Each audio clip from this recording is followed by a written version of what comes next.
اللہ تیرا شکر آپ کو بس اللہ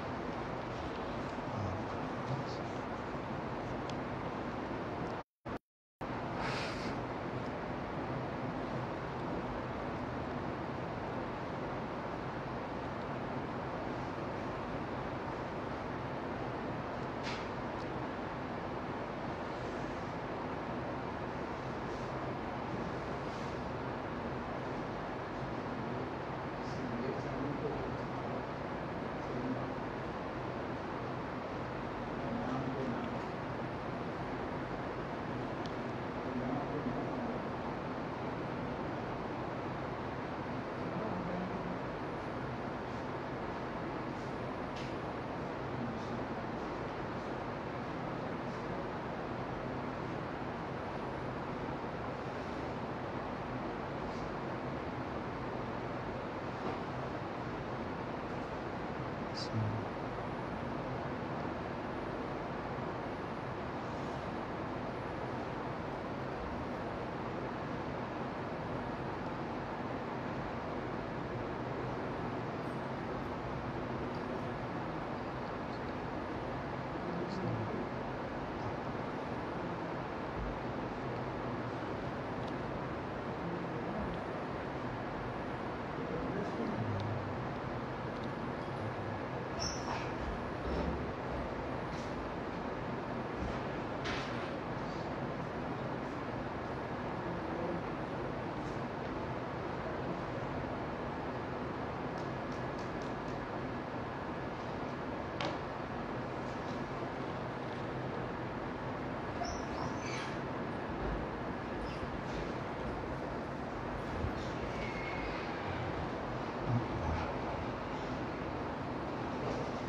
بسم اللہ الرحمن الرحیم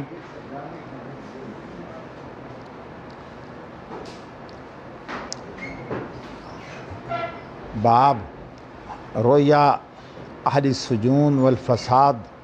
والشرک۔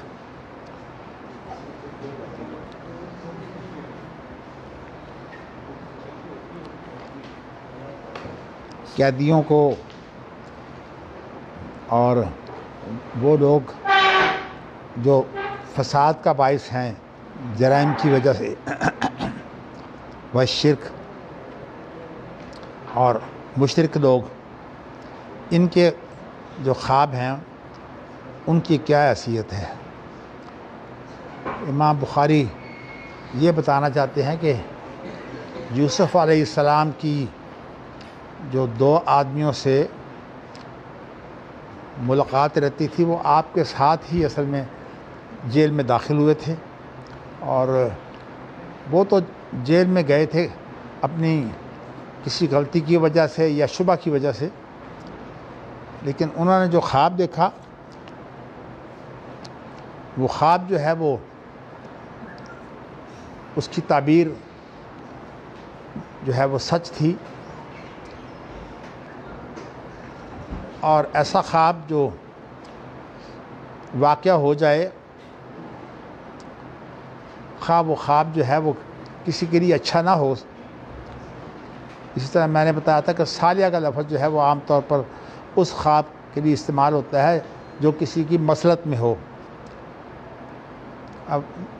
یہاں وہ آدمی جس نے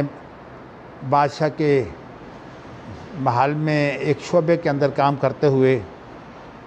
یہ کوشش کی کہ زہر دے دیا جائے، تو اسے بھی جو ہے وہ جیل میں ڈالا گیا۔ ظاہر ہے کہ وہ ایسا جرم کر بیٹھا تھا جس کی سزا موت تھی۔ اور اب اس کے بعد ایک آخری حدیث جو ہے کل میں نے زبانی ذکر تو کی تھی لیکن ترجمہ کر دیتا ہوں۔ حدثنا عبداللہ ابن محمد حدثنا عبداللہ ابن محمد ابن اسماء حدثنا جویریۃ عن مالک عن الزہری ان سعید بن المسیب و ابا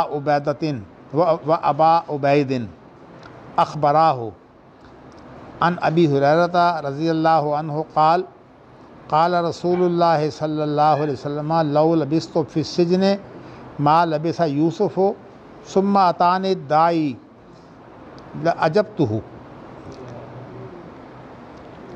نبی اکرم صلی اللہ علیہ وسلم نے حضرت یوسف کی تعریف کرتے ہوئے اپنے سے انہیں بہتر قرار دیا کسی معاملے میں کہ دیکھیے ان کا صبر کتنا لمبا صبر تھا کہ انہوں نے اس کو اپنی غلطی سمجھا کہ انہوں نے اللہ پر اعتماد کرنے کے بجائے کسی کی سفارش محسوس کی کہ اس کے کام آئے گی، لیکن اس شخص کو تو بھول گیا۔ اور خود قرآن کے اندر یہ الفاظ ہیں وَذَّكَرَ بَعْدَ أُمَّةٍ، یعنی ایک وقت گزر گیا، اس نے اس کو جو ہے وہ پھر اس کو یاد آیا۔ اور بعض قراتوں میں بعد امہن بھی ہے، تو امہن کہتے ہیں نسیان کو، بھولنے کو، تو یہ اس کو بھول کے بعد یہ بات یاد آئی تھی۔ اور یہ کل ترجمے میں بتا چکا ہوں کہ حضرت یوسف علیہ السلام کے پاس جب وہ شخص جو ہے وہ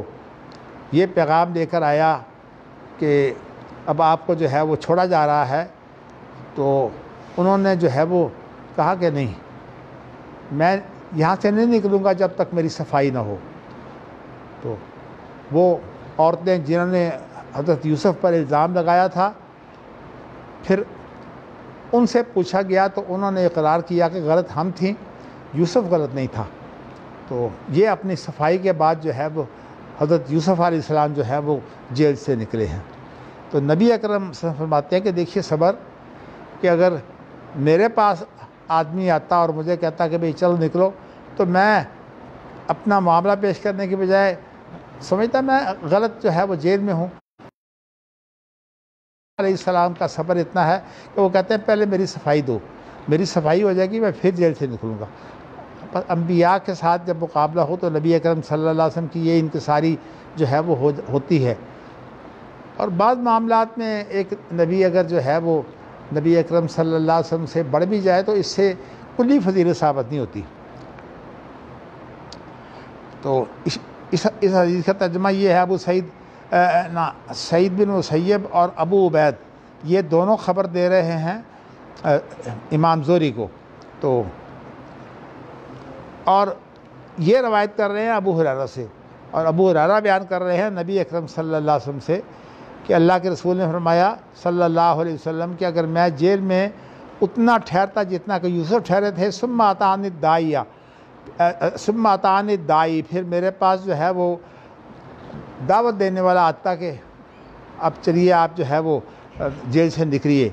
لا عجب تو ہوں تو میں اس دعوت کو فوری قبول کر لیتا، یعنی میں اب مزید انتظار نہ کرتا۔ تو اس سے یوسف علیہ السلام کی وہ جو ہے وہ خوبی بیان کی ہے اپنے ساتھ مقابلے کی صورت میں۔ اور میں نے آپ کو بتایا کہ نبی اکرم صلی اللہ علیہ وسلم کی فضیلت اگر تمام انبیاء اور رسولوں پر ذکر کی جائے تو اس میں تو نبی اکرم صلی اللہ علیہ وسلم جو ہیں وہ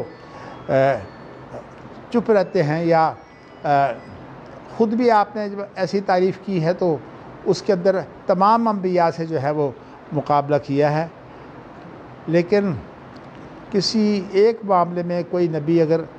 جو ہے وہ فضیلت لے جاتا ہے تو اس کے ساتھ کلی فضیلت ثابت نہیں ہوتی، لیکن بہر صورت یہ فضیلت جو ہے یہ ذکر ہوئی ہے۔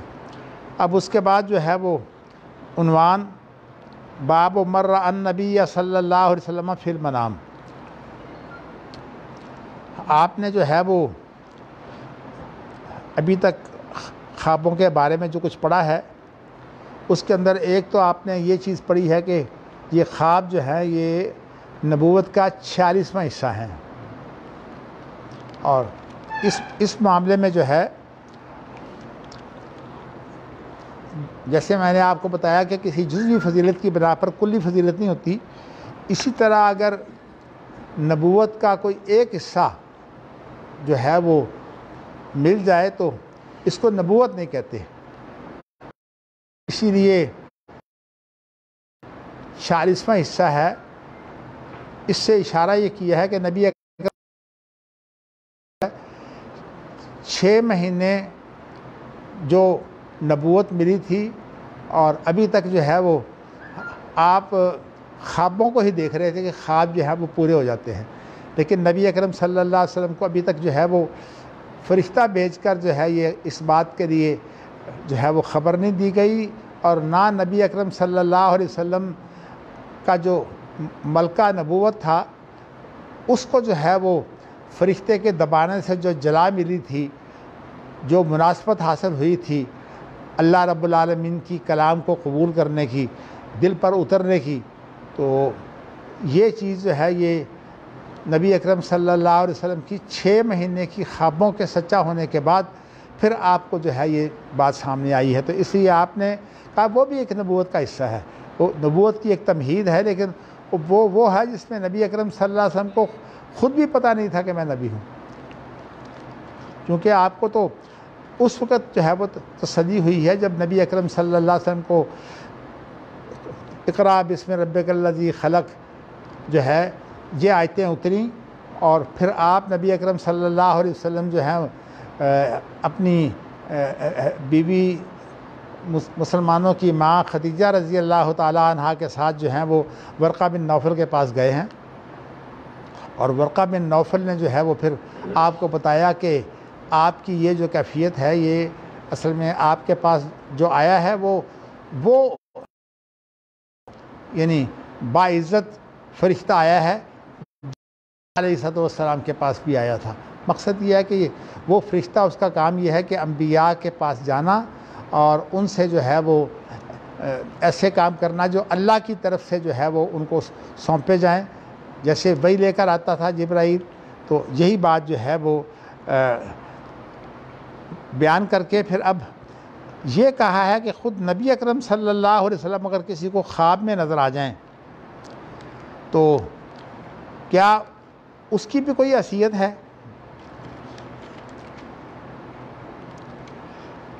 اب حدیث پڑھتے ہیں، پھر انشاءاللہ اس کے بعد اس کا مفہوم بھی پیش کریں گے۔ مر النبی صلی اللہ علیہ وسلم فی المنام، جس نے نبی اکرم صلی اللہ علیہ وسلم کو نیند میں دیکھا، یعنی خواب کی صورت میں۔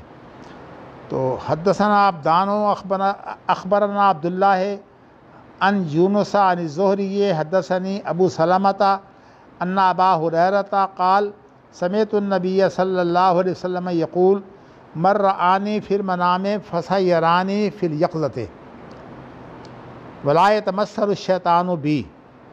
قال ابو عبداللہ قال ابن سیرین اذا رآہ فی صورتہ۔ اللہ اکبر اللہ اکبر۔ ابو ہریرہ نبی اکرم صلی اللہ علیہ وسلم سے سن کر یہ بات بیان کر رہے ہیں کہ جس نے خواب میں مجھے دیکھا فَسَيَرَانِي فِي الْيَقْظَةِ، وہ جاگنے کی حالت میں بھی مجھے لازماً دیکھے گا۔ یہ اس شخص کے بارے میں ہے جس نے نبی اکرم صلی اللہ علیہ وسلم کو بھی جاگنے کی حالت میں نہ دیکھا ہو، تو وہ پھر نبی اکرم صلی اللہ علیہ وسلم کو دیکھے گا۔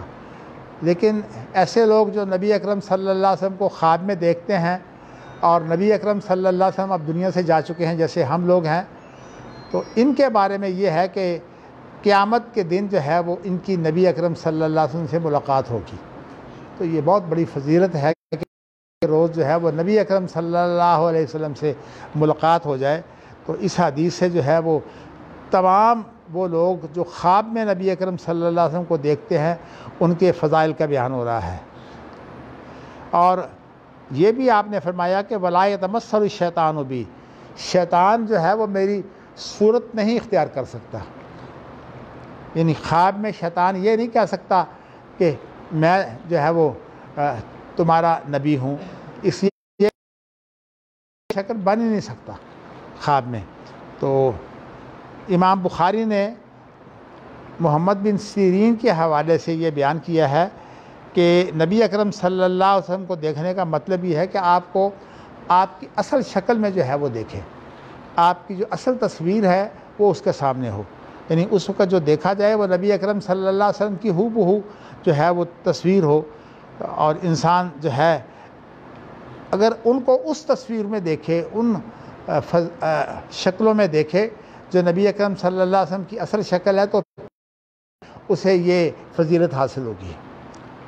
محمد بن سیرین آپ کو علم ہے کہ یہ تابعی ہیں اور خوابوں کے بڑے ماہر ہیں، ان کی ایک کتاب تعبیر الرؤیا بھی ہے۔ چلیے جی، اب اگلی حدیث ہے۔ حدثنا معل بن حدثنا عبد العزیز بن مختار حدثنا ثابت البنانی عن انس رضی اللہ عنہ قال قال رسول اللہ صلی اللہ علیہ وسلم من رآنی فی المنام فقد رآنی فإن الشیطان لا یتمثل بی۔ تو نبی اکرم صلی اللہ علیہ وسلم فرماتے ہیں جس نے خواب میں مجھے دیکھا اس نے مجھے ہی دیکھا، اس لیے کہ شیطان لا یتمثل بی میری صورت اختیار نہیں کر سکتا۔ ورؤی المومن، اور مومن کی ایمان والے کی خواب جو ہے یہ نبوت کا 46واں حصہ ہوتی ہے۔ تو میں نے یہ آپ کو بتایا تھا کہ ایمان والے لوگوں کے جو خواب ہوتے ہیں اور نبی کا جو خواب ہے، اگرچہ جو ایمان ہے اچھا ہو تو ایسے شخص کو جو ہے اچھے خواب آتے ہیں، اور ایسے شخص کو جو ہے وہ خواب زیادہ سچے بھی ہوتے ہیں۔ لیکن ایک بات ہے کہ اس کے اندر چونکہ ملکہ نبوت نہیں ہوتا، اس لیے وہ اپنی خواب کے بارے میں اتنا حتمی نہیں ہوتا کہ اب جو ہے وہ اگر کوئی ایسی بات ہو جو محیر العقول جو ہے وہ اسے معلوم ہو تو وہ اس کو جو ہے وہ سمجھ جائے۔ میں نے کہا تھا کہ اصل میں یہ نفسی واردات ہیں۔ نفسی واردات کا معنی یہ ہے کہ ایک مومن کا جو نفس ہے اس کے اندر جو ایمان کی بڑھوتری کے ساتھ کچھ چیزیں پیدا ہوتی ہیں، ان کے اندر جو ہے وہ ایک سچا خواب بھی ہے۔ لیکن نبی کو جو ہے وہ وابی طور پر ہوتا ہے، یعنی یہ نہیں ہے کوئی شخص جو ہے وہ اپنی عبادت کرتے کرتے عبادت کے ذریعہ سے نبی بن جائے، نہیں، یہ چیز جو ہے یہ ایمان کو فائدہ تو دیتی ہے عبادت، لیکن یہ ہے کہ اسے نبوت نہیں مل سکتی، اس لیے کہ نبوت کوئی تجرباتی چیز نہیں ہے، نبوت جو ہے یہ اللہ کی طرف سے وابی چیز ہے۔ اس لیے اس ملکے کو جس کے ساتھ انسان جو ہے وہ نبوت والی باتیں کرتا ہے یا نبوت والے فیصلے کرتا ہے، اس کو ملکہ نبوت کہا جاتا ہے۔ یعنی انسان کے اندر جب نبی بنتا ہے تو پھر وہ ملکہ جو ہے وہ اس کے اندر آ جاتا ہے۔ اس اعتبار سے اس کی تعریف بیان ہوئی ہے۔ تو مگر یہ میں نے آپ کو بتایا کہ یہ کوئی نبوت تجرباتی چیز نہیں ہے، جس کو اللہ نے دینی ہوتی ہے اس کو پھر اللہ تعالیٰ فلا یظہر علی غیبہ احدا الا من ارتضی من رسول، اللہ جس کو جو ہے وہ رسول بنانا پسند کرے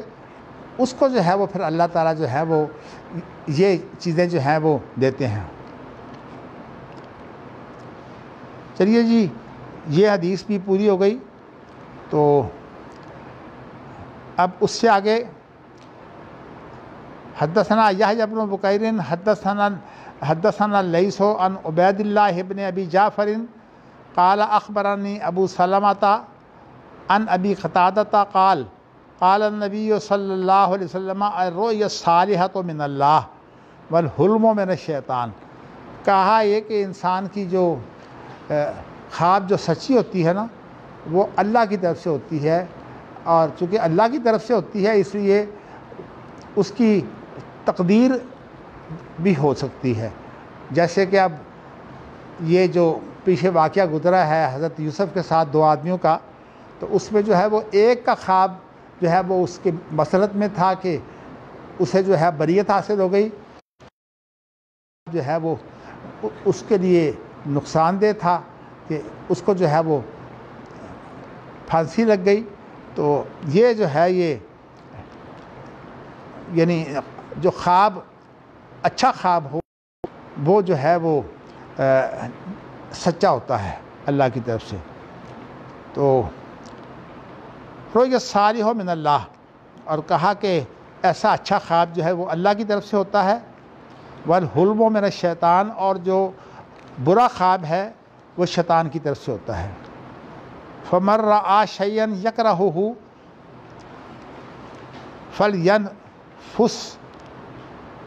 عن شماله ثلاثا وليتعوذ من الشيطان فإنها لا تضره وإن الشيطان لا يتراءى بي۔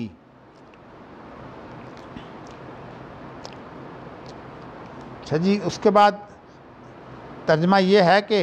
جس نے خواب میں کوئی ایسی چیز دیکھی جس کو وہ اپنے لیے ناپسند کرتا ہے تو فل ینفس عن شمالہ، ینفس بھی جائز ہے اور باب افعال سے لائیں ینفس وہ بھی ہو سکتا ہے، لیکن جہاں دونوں بن سکتے ہوں وہاں بہتر یہ ہوتا ہے کہ مجرد کو استعمال کیا جائے۔ تو وہ اپنے بائیں طرف تھوکے 3 مرتبہ، وَلْيَتَعَوَّذْ مِنَ الشَّيْطَانِ، اور شیطان سے جو ہے وہ پناہ مانگے، اعوذ باللہ من الشیطان الرجیم۔ یہ بھی ہے، اور بعض روایات میں لا حول ولا قوۃ الا باللہ بھی آیا ہے، تو اس لیے یہ دونوں چیزیں جو ہیں وہ جائز ہے، یعنی شیطان سے پناہ مانگنا اصل مقصود ہے۔ فَإِنَّهَا لَا تَضُرُّهُ، تو وہ جو خواب ہے وہ اس کو کوئی نقصان نہیں دے گا۔ وَإِنَّ الشَّيْطَانَ لَا يَتَرَاءَى بِي، اور شیطان جو ہے وہ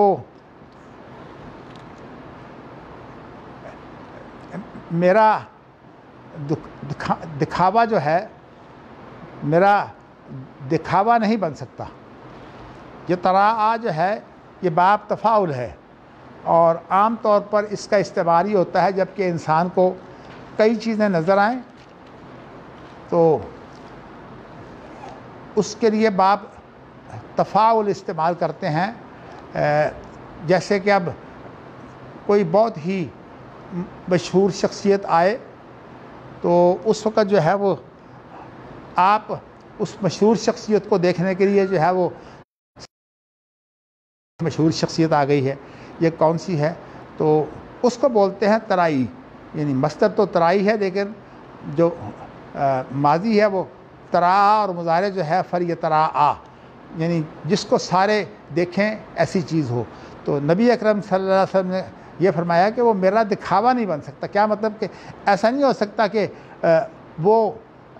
جو ہے شیطان کوئی ایسی صورت اختیار کرے کہ میری شکل اختیار کر لے اور لوگوں کو جو ہے وہ اصل تو شیطان ہو یہ حرکت کرنے والا، لیکن یہ ہے کہ میری شکل اختیار کر کے جو ہے وہ لوگوں کے دیکھنے میں آوے، نہیں، یہ بات جو ہے یہ ممکن نہیں ہے۔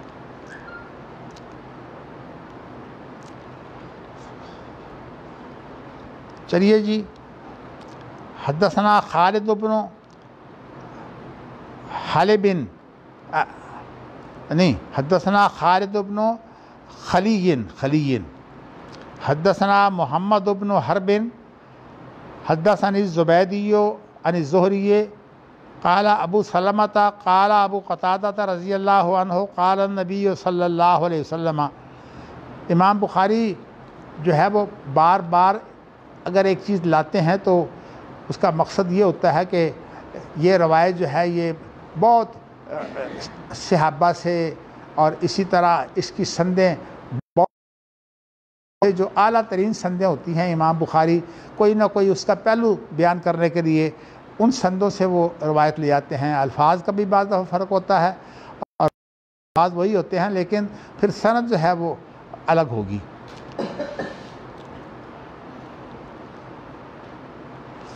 اللہ اکبر اللہ اکبر۔ تو اب ابو قتادہ یہ بیان کرتے ہیں کہ نبی اکرم صلی اللہ علیہ وسلم نے فرمایا، من رآنی، جس نے مجھے دیکھا، فقد رأى الحق، حق دیکھا، یعنی مطلب ہے کہ میں حق ہوں خود بھی، یعنی نبی اکرم صلی اللہ علیہ وسلم جو ہیں یہ دنیا کے اندر اللہ کی طرف سے حقیقت کی صورت میں آئے ہیں، کوئی یہ جو ہے وہ ایسے ہی شکل نہیں ہے۔ اس لیے ہمارے ہاں دو لفظ استعمال کیے جاتے ہیں، ایک لفظ استعمال کیا جاتا ہے وحدت الوجود اور ایک لفظ استعمال کیا جاتا ہے وحدت الشہود۔ ان دونوں کا تصور یہ ہے کہ کوئی چیز اللہ کے سوا حق نہیں ہوتی، بلکہ میں آپ کو پہلے ان کا مفہوم سمجھا دوں تو وہ کہتے ہیں کہ دنیا کے اندر ہر چیز جو ہے وہ آپ اکٹھی کر لیں، تمام چیزیں جو ہیں وہ ایسے ہوگا جیسے کہ سورج کی روشنی ہوتی ہے۔ سورج ایک ہوتا ہے اور روشنی جو ہے اس کی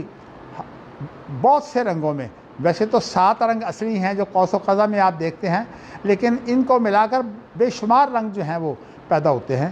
تو یہ ہے کہ وہ کہتے ہیں کہ یہ سارا کچھ جو آپ دیکھ رہے ہیں یہ اصل میں سورج کی کرنوں کا جو ہے وہ کردار ہے۔ تو اس لیے وحدت الوجود والے جو ہے وہ کہتے ہیں کہ وجود صرف ایک ہے اللہ کا، لیکن سلف نے جو ہے وہ اس کو جو ہے وہ کہا ہے کہ اللہ تعالیٰ کا وجود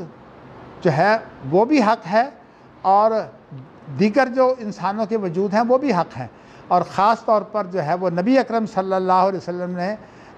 اپنے بارے میں بتایا کہ جس نے مجھے دیکھا اس نے حق دیکھا۔ تو مطلب یہ ہے کہ یہ وجود بھی صرف ایسی نہیں ہے کہ جیسے کہ سورج کی ایک کرن میں سے ایک کرن ہو، بلکہ یہ حقیقی وجود ہے۔ اور ایک میں نے آپ کو بتایا وحدت الشہود، وحدت الوجود کی نسبت جو ہے وہ تو ابن عربی جو فقہ میں ظاہری ہے اس نے تفسیر بھی لکھی ہے، اور فقہ میں یہ ابن حزم کے جو ہے وہ طریقے پر ہے، لیکن جو ہے وہ اپنے خوابوں کے سلسلے میں جو ہے اور اسی طرح جو ہے وہ انسانی وجود کے سلسلے میں جو ہے وہ بہت زیادہ جو ہے وہ گمراہ آدمی ہے۔ خود ابن حزم بھی جو ہے وہ اللہ کی صفات کے بارے میں جو ہے وہ بہت سی غلط افکار کے حامل ہوئے۔ ابن عربی جو ہے اس نے جو بھی فلسفہ بیان کیا ہے اللہ کے بارے میں وہ سارے کا سارا فلسفہ یہ ہے کہ اللہ جو ہے وہ حق ہے اور کوئی چیز حق نہیں ہے، حالانکہ جو وجود ہے نا اس کی حقیقت ایک نہیں ہے، یعنی ایک وجود ہوتا ہے جس کی حقیقت جو ہے وہ اس وجود کی حقیقت جو ہے وہ ایک نہیں، اس کی حقیقتیں جو ہیں وہ کئی ہیں۔ ایک اللہ تعالیٰ حق ہیں تو اس کی حقیقت اور ہے، ایک نبی حق برحق ہیں تو ان کی حقیقت اور ہے، اسی طرح دنیا کے اندر جو اور لوگ نیک کام کرتے ہیں ان کی حقیقت ہے اور وہ جو ہے وہ ان کے لیے صحیح کام ہے اور ان کا انہیں بدلہ ملے گا۔ تو وحدت الشہود جو ہے میں نے آپ کو بتا رہا تھا، وحدت الشہود یہ ہے کہ اللہ تعالیٰ تو حق ہیں اور باقی دنیا کی جتنی بھی چیزیں ہیں یہ اللہ کا عکس ہے، اکثر آپ کو علم ہے کہ جب کوئی درمیان میں ایسی رکاوٹ ڈالی جائے جو مناسب رکاوٹ ہو تو پھر انسان جو ہے اس کو جو ہے وہ اپنا عکس نظر آتا ہے۔ آپ دیکھیے کہ شیشے میں جب آپ انسان کو دیکھتے ہیں تو آپ کو اپنا عکس نظر آتا ہے، اس لیے کہ شیشہ شفاف ہوتا ہے، اس کے اندر آپ اپنا عکس دیکھتے ہیں۔ اسی طرح آپ پانی کے اندر بھی، ٹھہرا ہوا پانی جو ہے اس کے اندر بھی آپ اپنا عکس دیکھتے ہیں۔ تو یہ مجدد علی ثانی کی تعبیر ہے کہ وہ کہتے ہیں کہ یہ صحیح تعبیر یہ ہے کہ تمام مخلوق جو ہے وہ اللہ کا عکس ہے۔ تو مطلب یہ ہے کہ حقیقت وہ بھی نہیں مانتے۔ تو اس حدیث میں یہ بتایا ہے کہ خواب جو ہے، جو مجھے دیکھے اس نے حق دیکھا۔ کیا مطلب کہ نبی اکرم صلی اللہ علیہ وسلم بھی حق ہیں۔ اس کے علاوہ یہ باتیں جو میں نے آپ کو بتائی ہیں انشاءاللہ تعالی امام بخاری کتاب التوحید میں بہت تفصیل سے بیان کریں گے۔ اس لیے بعض اہل علم کی ابھی تک یہ کوشش بھی ہے اور شوق بھی ہے کہ کاش کہ امام بخاری کی کتاب التوحید کی کوئی جو ہے وہ شرح مل جائے۔ اگرچہ اس سلسلے میں ہندوستان کے ایک بہت بڑے عالم جو شاہ سید نذیر حسین دہلوی کے شاگرد بھی ہیں، اور میں نے آپ کو ذکر کیا تھا کہ میں نے بھی ان سے جو ہے وہ اجازہ لی تھی۔ تو ان کا نام تھا عبدالحق، مولانا عبدالحق ہاشمی۔ تو ان کے بیٹے اس وقت مکہ مکرمہ میں ہوتے ہیں جن کا نام ہے عبدالوکیل۔ تو میں بتانا ہی چاہتا ہوں کہ انہوں نے کتاب التوحید بخاری کی شرح کی ہے سب سے پہلے۔ ان کی کتاب کو سامنے رکھ کر جو ہے وہ مدینہ یونیورسٹی کے عقیدہ میں ایک بڑے استاد ہیں غنیمان، تو انہوں نے پھر اس کی جو ہے وہ ایک لمبی شرح کی ہے، اس میں بہت سی چیزوں کا اضافہ کر دیا ہے۔ لیکن صحیح بات یہ ہے کہ مولانا عبدالحق ہاشمی کی جو باریکیاں ہیں وہ اپنی جگہ پر بہت بڑی بات ہے۔ یعنی مولانا عبدالحق کو چھوٹے آدمی نہیں ہیں، بہت عالم آدمی ہیں۔ اچھا جی، میں نے آپ کو یہ بتایا ہے کہ وحدت الشہود جو ہے اس کے اندر بھی یہ مخلوق جو ہے یہ حق نہیں ہے، اور جب مخلوق حق نہیں ہے تو انبیاء بھی مخلوق ہیں، وہ بھی حق نہیں ہیں۔ تو یہ ساری جو ان کی تعبیریں ہیں یہ غلط ہیں۔ اگرچہ شاہ ولی اللہ نے ایک مکتوب دہلی کے نام سے جو ہے وہ ایک رسالہ لکھا ہے، انہوں نے وحدت الوجود اور وحدت الشہود کو جو ہے کہا ہے یہ اصل میں چیز ایک ہی ہے، صرف تعبیر کا کوئی تھوڑا سا فرق ہے۔ یعنی دونوں جو ہیں وہ اس بات کے قائل ہیں کہ وجود صرف اللہ کا ہے۔ اور میں نے آپ کو بتایا کہ سلف کا طریقہ یہ ہے کہ وہ کہتے ہیں کہ وجود جو ہے اللہ کا وجود اس کی حقیقت اور ہے، اور جو انسانوں کا وجود ہے اس کی حقیقت اور ہے۔ مثال کے طور پر اللہ لیس کمثلہ شیء وہو السمیع البصیر، اللہ کی مانند کوئی چیز نہیں ہے، اور اللہ تعالیٰ سننے والے بھی ہیں، دیکھنے والے بھی ہیں۔ حالانکہ یہ سننا دیکھنا جو ہے یہ جانوروں میں بھی پایا جاتا ہے، لیکن جانوروں کا سننا اور دیکھنا اور انسان کا سننا اور دیکھنا یہ ایک نہیں ہے۔ اسی طرح جو ہے وہ اللہ تعالیٰ کا سننا اور دیکھنا جو ہے وہ الگ ہے۔ جانور تو پھر بھی مخلوق ہیں، اور مخلوق جو ہے وہ ایک دوسرے کے ساتھ جو ہے وہ مل بھی جائے تو کوئی نقصان نہیں، لیکن اللہ تعالیٰ لیس کمثلہ شیء، ان کی خوبی یہی ہے کہ ان کی مانند کوئی شے نہیں ہے۔ تو اس کے بارے میں نے آپ کو جو ہے وہ ایک مسئلہ بیان کیا تھا نا کہ انسان اللہ کا خلیفہ نہیں ہے۔ اس کے اندر جو اصل میں قباحت لازم آتی ہے وہ یہ لازم آتی ہے کہ اگر یہ کہہ دیا جائے کہ وہ اللہ کا خلیفہ ہے تو خلیفہ اس کو بولتے ہیں جو کسی کی طرف سے متعین ہو اور وہ اس کو اپنی کوئی چیز دے دے، اپنی ایسی کوئی چیز دے جس کے ساتھ وہ اس کی خلافت کا کام کرے۔ جیسے کہ خلیفہ جو ہے حکمران کی حیثیت سے جب فوت ہو جاتا ہے تو وہی حکمرانی جو ہے وہ بعد میں کسی اور کو مل جاتی ہے، تو یہ آپ سمجھیں گے کہ یہ خلیفہ ہے۔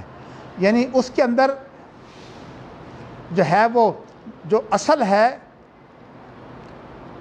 اس کے پاس ایک چیز ہوتی ہے وہ آگے منتقل ہوتی ہے خلافت میں۔ اسی طرح جو ہے کسی انسان کو خواہ وہ نبی کیوں نہ ہو، اللہ تعالیٰ کی کوئی چیز اسے دی نہیں جا سکتی، نہ ذات، اور اللہ کا نام جو ہے وہ بھی اللہ کے لیے جو خاص تشریح ہے اس معنی میں ہوگا، اور انسان کے لیے وہ تشریح جو مخلوق کے لیے ہے اس معنی میں ہوگا۔ تو یہ میں نے آپ کو یہ بتایا ہے کہ اللہ تعالیٰ کے ناموں کی تشریح صرف کتاب و سنت سے دی جائے، یہ سلف کا طریقہ ہے، اور سلف نے اس کے اندر جو ہے فلسفے داخل نہیں کیے، بلکہ جو لوگ سلف میں شامل ہیں یا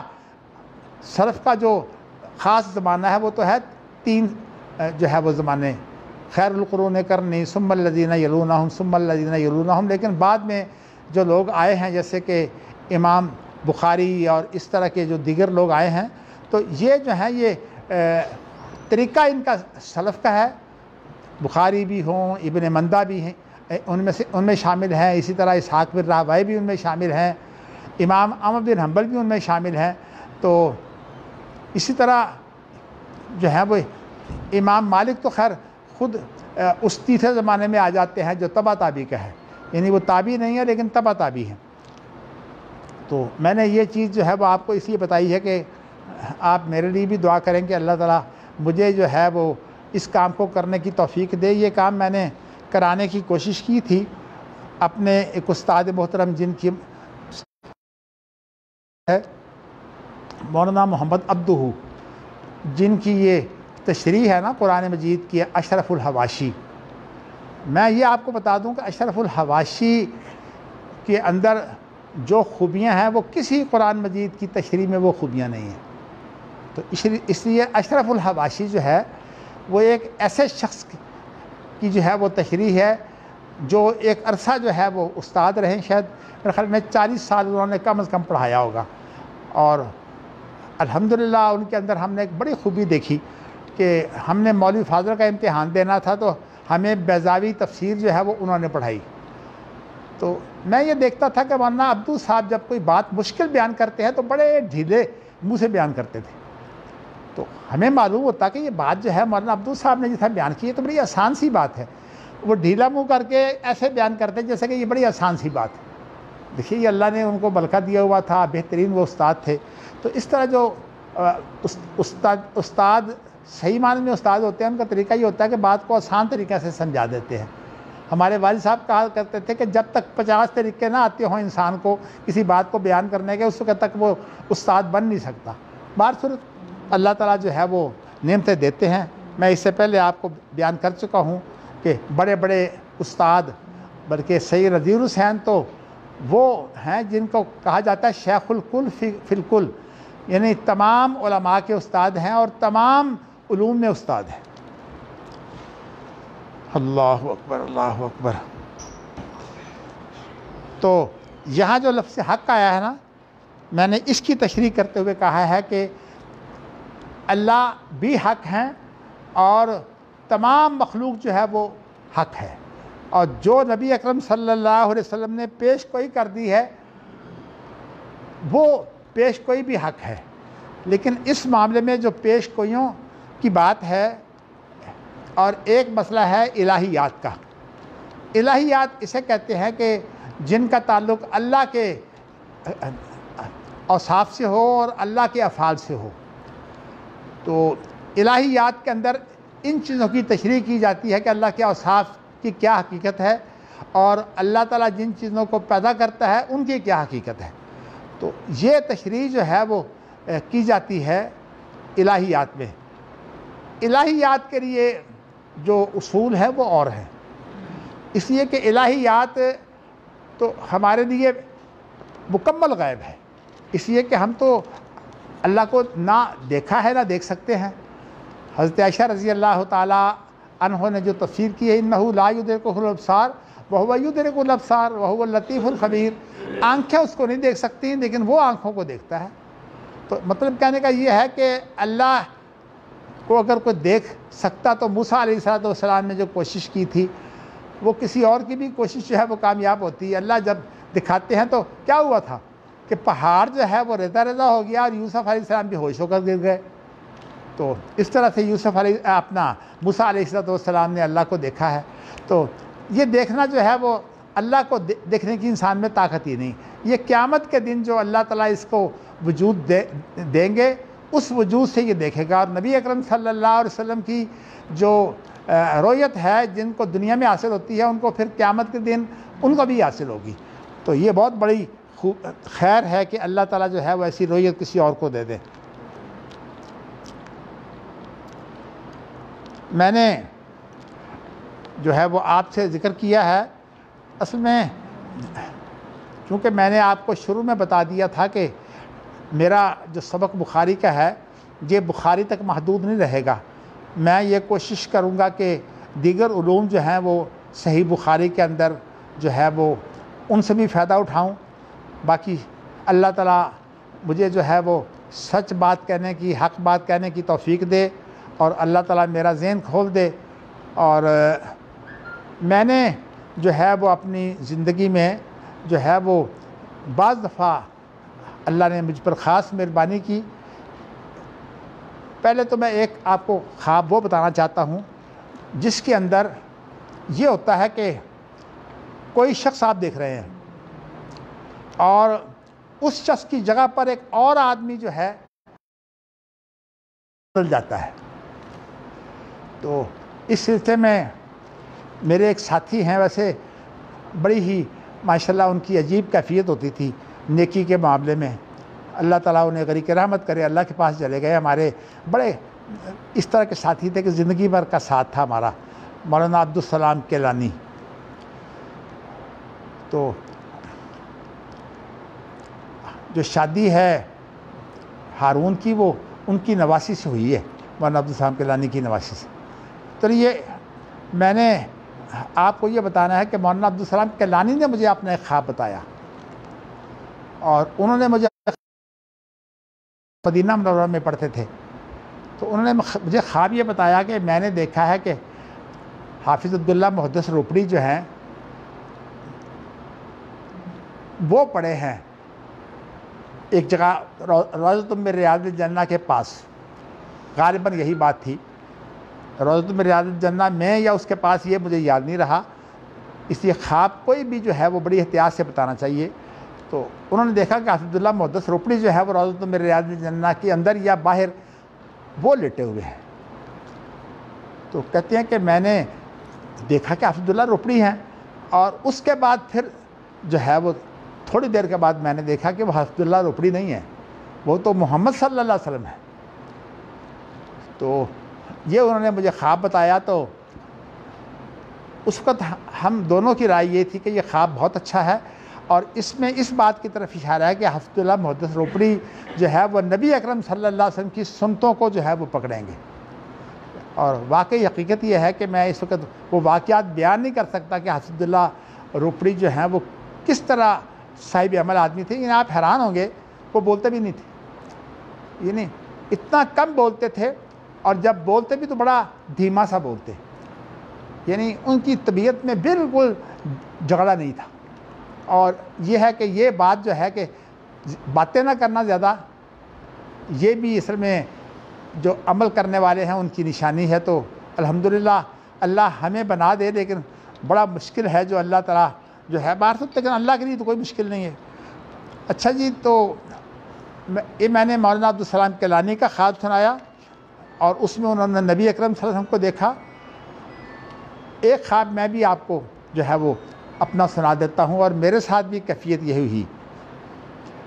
میں نے یہ کوئی زیادہ عرصہ نہیں ہوا خواب دیکھے ہوئے، سال یا 1.5 سال کی بات ہے. میں نے یہ دیکھا کہ ایک بہت بڑی تقریب ہے جس کے اندر بڑے بڑے علماء اور بڑے بڑے شہرت یافتہ لوگ جو ہیں وہ اس تقریب میں موجود ہیں. اور اس تقریب میں جو شامل ہونے والے ہیں وہ لوگ ہیں جن کو سماحت الشیخ عبدالعزیز بن باز نے بلایا ہے. یعنی اس تقریب کے جو اصل میزبان ہیں وہ شیخ عبدالعزیز بن باز ہیں. میں نے جو آپ کو یہ بتایا تھا کہ مجھے بڑی خوشی ہوتی تھی جب شیخ ابن باز جو ہے وہ کوئی تھوڑا سا میری طرف بھی دھیان دیتے. ان لوگوں کا دھیان دینا ہی میرے لیے بہت بڑا اعزاز تھا. تو ان سے مجھے بہت پیار بھی تھا، بلکہ ڈاکٹر لقمان سلفی اور میں بسا اوقات اپنے خوابوں کا تقابل کرتے. شیخ ابن باز کے حوالے سے۔ وہ کہتے ہیں میں ان کا شاگرد خاص ہوں، میں کہتا ہوں میں ان کا شاگرد خاص ہوں۔ چلیے اب میرا خواب جو ہے وہ یہ ہے کہ میں نے خواب میں دیکھا کہ بہت بڑی تقریب ہے، اور اس تقریب میں جو ہے شیخ ابن باز، جو اگلی لائن ہے اس میں شیخ ابن باز بیٹھے ہوئے ہیں، اور شیخ ابن باز جو ہے وہ بالکل درمیان میں نہیں، سٹیج جو تھا، سٹیج کی بات کر رہا ہوں، درمیان میں نہیں، دائیں کنارے پر بیٹھے ہیں۔ تو میں نے جب اس تقریب میں مجھے بھی بلایا گیا ہے، جب میں اس تقریب میں گیا ہوں تو میں بالکل بائیں جانب جو ہے وہ آخر میں بیٹھ گیا ہوں۔ تو میں نے جو سوچا کہ شیخ ابن باز تو ایک عرصہ ہو گیا، میرے خیال میں ان کی وفات کو بھی کوئی 23 سال ہو گئے ہیں، تو اتنا عرصہ ہو گیا شیخ ابن باز سے ملاقات نہیں ہوئی، تو خواب کا تو مجھے پتہ نہیں کہ میں خواب میں ہوں، تو میں کہتا ہوں کہ میں شیخ ابن باز کو جو ہے وہ ملتا ہوں۔ تو اٹھ کر میں شیخ ابن باز کے پاس گیا اور ان سے ملا۔ مجھے کہتے ہیں شیخ ابن باز کہ آج میں نے کسی کا استقبال نہیں کرنا اور میں نے کوئی تقریر نہیں کرنی، اور کہا کہ آج میری طرف سے استقبال بھی آنے والے لوگوں کا تم کرو گے، اور جو کچھ کہنا ہے استقبالیہ کی صورت میں وہ بھی تم نے کہنا ہے۔ اب دیکھیے نا میرے لیے یہ بات جو ہے کتنی خوش کن ہے کہ شیخ ابن باز جو ہیں وہ اپنی جگہ پر مجھے جو ہے وہ متعین کر رہے ہیں، استقبال کے لیے بھی اور تقریر کے لیے بھی۔ اچھا، ایک تو شیخ ابن باز سے الحمدللہ جو ہے وہ دین کے لیے اس محبت کو جو ہے وہ فروغ دے، تو میں نے جو ہے وہ دیکھا کہ ابھی تک مہمان خصوصی نہیں آیا، اور ابھی تک مجھے یہ بھی پتہ نہیں تھا کہ مہمان خصوصی ہے کون، بس ہم انتظار کر رہے تھے کون ہے، اب مجھے پتہ نہیں، لیکن میں اس تقریب میں موجود ہوں، تو میں نے سوچا کہ شیخ ابن باز ابھی فارغ ہیں، میں جا کر ان سے ایک دفعہ جو ہے وہ بغل گیر ہوتا ہوں، اس لیے کہ مجھے آج اللہ نے موقع دیا، میں نے ان کی بات تو سنی ہے لیکن میری ملاقات ان سے کوئی زیادہ جوش خروش سے نہیں ہوئی، تو میں شیخ ابن باز سے جوش و خروش سے مل لیتا ہوں، کیونکہ ابھی مہمان خصوصی تو آئے نہیں۔ اب میں جو ہے اٹھ کر دوبارہ شیخ ابن باز کے پاس گیا ہوں، اور جا کر میں نے شیخ ابن باز سے کہا شیخ بڑا عرصہ ہو گیا آپ سے میرا معانقہ نہیں ہوا، میں آپ سے آج معانقہ کرنا چاہتا ہوں۔ شیخ ابن باز نے کہا کوئی نہیں، کر لو۔ تو شیخ ابن باز نے جو ہے وہ جب مجھے اجازت دی تو میں نے ان سے معانقہ کیا۔ جب میں نے ان سے معانقہ کیا تو ظاہر ہے معانقہ میں میری گردن یہاں ہے اور میرا منہ جو ہے وہ اس جگہ پر ہے، چونکہ معانقہ میں جو ہے وہ ہاتھوں سے میں نے انہیں دبایا ہوا ہے نا۔ تو اب میں کیا دیکھتا ہوں کہ شیخ ابن باز سے جب میں نے معانقہ کیا ہے تو شیخ ابن باز کی گردن سے شہد نکلنا شروع ہو گیا ہے، اور شیخ ابن باز کی گردن سے جب شہد نکلنا شروع ہو گیا ہے تو میں نے چاٹنا شروع کر دیا ہے۔ میں جتنا چاٹتا ہوں شہد اتنا ہی نکل رہا ہے۔ اب میں نے جو ہے وہ دیکھا میں نے بڑا شہد چاٹ لیا ہے، تو مجھے خیال آیا کہ شیخ ابن باز کے ساتھ یہ جو شہد چاٹنے کی میں بات کر رہا ہوں کہ شیخ ابن باز سے ناپسند تو نہیں کرتے، اس لیے وہ تبرک کے سلسلے میں شیخ ابن باز بڑی سختی کیا کرتے تھے۔ تو میں نے یہ سوچا کہ میں جو ہے وہ ذرا دیکھتا ہوں شیخ ابن باز نے اس کو کیسا محسوس کیا ہے شہد کے چاٹنے کو۔ تو میں نے جب وہاں سے اپنا منہ اٹھایا تو دیکھا تو وہ تو شیخ ابن باز ہے ہی نہیں،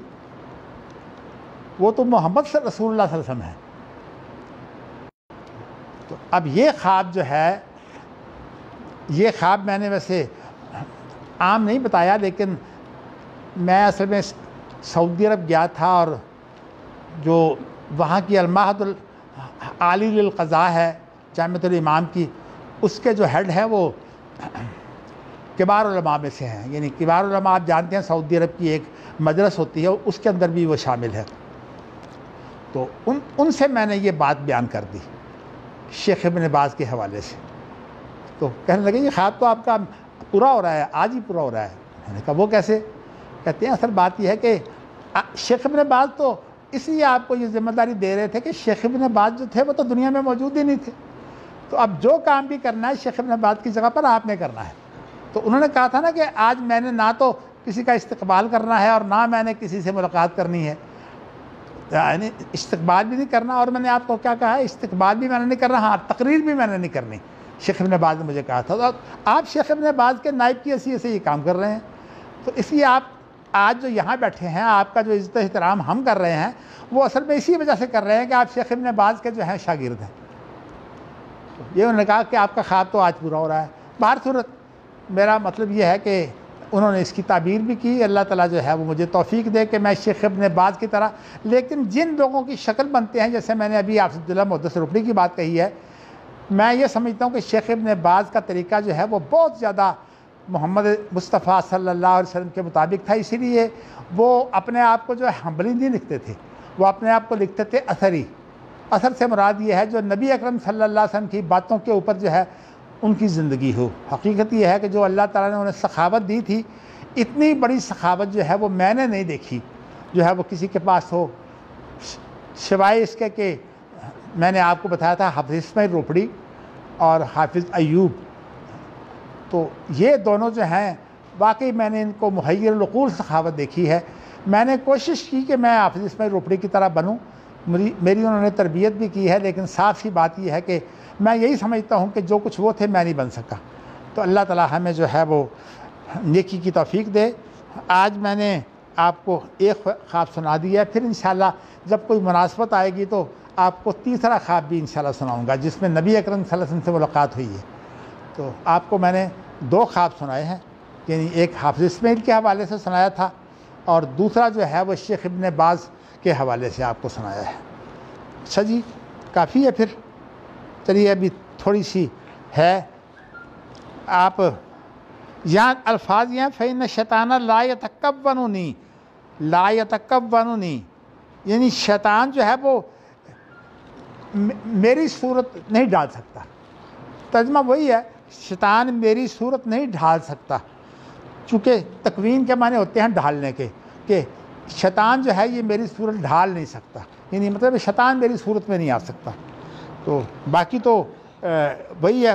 من رآنی فقد رأى الحق، جس نے مجھے دیکھا اس نے حق دیکھا۔ تو یہاں جو ہے وہ وحدۃ الوجود اور وحدۃ الشہود دونوں کا رد ہو گیا ہے۔ کاش کہ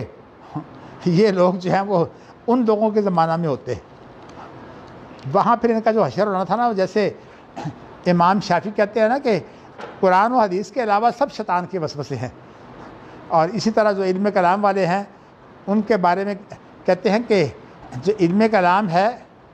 اس کے بارے میں امام یوسف رحمۃ اللہ علیہ کہتے ہیں کہ جو علم کلام والے ہیں وہ زیادہ زندیق ہوتے ہیں، یعنی مطلب مرتد ہوتے ہیں علم کلام والے، ان کے اندر بڑے بڑے ایسے عقائد، جیسے کہ آپ دیکھیں گے میں نے آپ کو ایک مسئلہ جو ہے وہ بیان کیا، انشاءاللہ کھولوں گا تو اس کو اللہ مجھے توفیق دے، اس کے اندر جو کتاب التوحید ہے، روح کو مخلوق ماننا، یہ روح کو تمام تصوف والے جو ہیں وہ مخلوق نہیں مانتے۔ تو اس لیے ایک مضمون لکھا تھا ہمارے ایک استاد ہیں، وہ کیا نام ہے ان کا جی، وقت اپنے ساتھ لگاتے ہیں وہ، نہیں ایک استاد ہمارے ہاں پڑھاتے رہے ہیں جی، چلیے ان کا مضمون جو ہے وہ اصل میں نے اس کو جو ہے وہ ایڈٹ کر کے بلکہ بہت تبدیل کر کے میں نے چھاپا تھا، خاور رشید بٹ جو ہے تو ان کا میں چھاپا تھا، اور اس کے اندر میں نے پھر وہ حوالے دیے ہیں کہ روح جو ہے وہ مخلوق ہے، امام ابن تیمیہ کا حوالہ، امام ابن مندہ کا حوالہ، اسی طرح بڑے بڑے اماموں کے میں نے حوالے دیے تھے کہ روح جو ہے یہ باقاعدہ ایک ایسی چیز ہے جو اللہ کی مخلوق ہے۔ تو لیکن صوفی لوگ جو ہیں وہ روح کو نہیں مانتے، اور ان کا تصوف جو ہے اس کی بنیاد ہی یہی ہے کہ وہ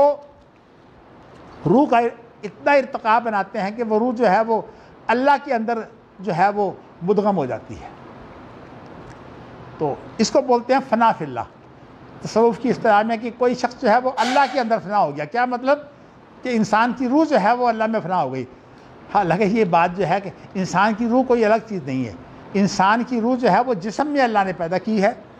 اور جب جسم سے نکلے گی پھر اس کا معاملہ الگ ہے، لیکن پیدا یہ ہوتی ہے تو جسم کے اندر پیدا ہوتی ہے، اور وہ بھی 4 مہینے جب حمل کو گزر جاتے ہیں تو اللہ فرشتوں کو بھیجتے ہیں کہ جا کر جو ہے یہ اس کے اندر پھونک مار تاکہ یہ روح پیدا ہو جائے۔ تو وہ پھونک مارتا ہے، جیسے کہ جبرائیل نے حضرت مریم کو پھونک ماری تھی، تو اسی طرح جو ہے وہ عورت جس کو حمل ہو 4 مہینے کے بعد جو ہے وہ اس کو جو ہے وہ پھونک مارتا ہے، تو اس کا جو بچہ ہوتا ہے اس کے اندر جان پیدا ہو جاتی ہے، اور وہ جان جو ہے وہ روح ہے۔ چلیے موٹی موٹی باتیں آپ کو بتا دی ہیں، باقی انشاءاللہ تعالی پھر وآخر دعوانا ان الحمدللہ رب العالمین۔ ہاں جی، کوئی